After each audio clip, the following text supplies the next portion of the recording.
So let's begin by talking a little bit about religious conspiracy theories. First and foremost, just to sort of like set the pace, set the tone.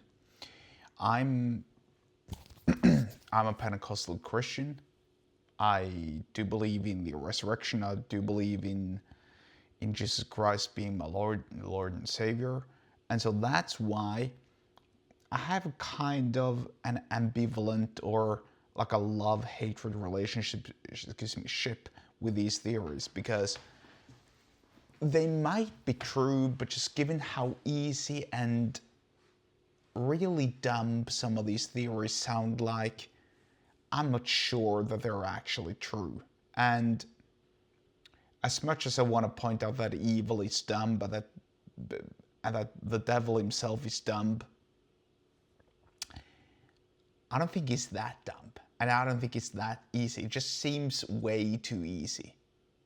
You know what I mean? It just seems way too easy, way too straightforward. I'm willing to stand corrected before the Almighty when I die. And if it turns out that I'm wrong, then so be it. But really, I just don't see how how there's any veracity to these claims. So let's just go through three of them, because I got three of these religious conspiracy theories that I find to be fun and exciting and hilarious, really, but also very dumb, like in uninformed. So the first one, did you notice that the Apple logo, the logo of Apple, the company, is an apple, obviously, but that's missing a piece. It looks like somebody's taken a bite, a chunk of that apple. Well, in the Garden of Eden, Adam and Eve sinned because they took a bite of an apple from the tree of knowledge, which was the fall of man, or the introduction of sin to the world. And so so since since the logo of Apple contains that apple, that's a symbol of sin and a symbol of the devil. So that's one. Number two, if you're watching the Chrome logo, the Chrome as in the internet browser, if you study it closely, and I'm studying it right now, you can see that there might appear to be three 6 numbers. If you allow the blue circle in the middle to be part of each sector, that's we got 3 circle sectors, one yellow, one green, and one red. I'm looking at them right now. And if you allow the circle to constitute the circle in the 6, then you got 3 6 numbers, as in 666, as in the number of the beast.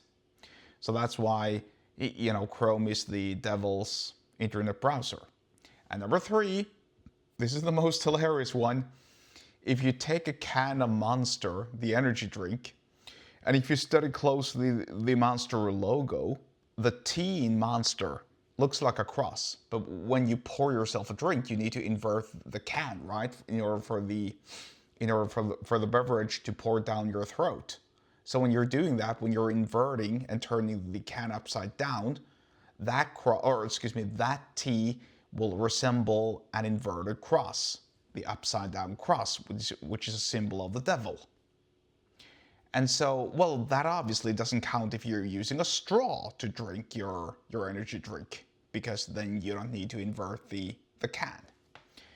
And so I find these theories to be a little bit ridiculous, a little bit too easy. They're exciting by all means. And especially the Google Chrome browser symbolizing 3 6 numbers, that's a good one. Like I said, I'm willing to stand corrected. I just don't believe it's that easy. And I do believe that the devil is more sophisticated with respect to deceiving us, such as, for instance, the Pride, Rainbow, Faggot agenda. That's what I believe is the devil at work. Anyway, point being, these conspiracy theories can persuade a lot of people, but when you're firmly anchored in your belief, it takes a little bit more to rattle you. And I'll leave you with that. Yes, and this was a very, very Christian way of dismissing conspiracy theories. If you want to learn more about sales, persuasion, business, get subscribed to my email list. The link to do so is in the episode description wherever you're watching and listening to this, and I'll see you there.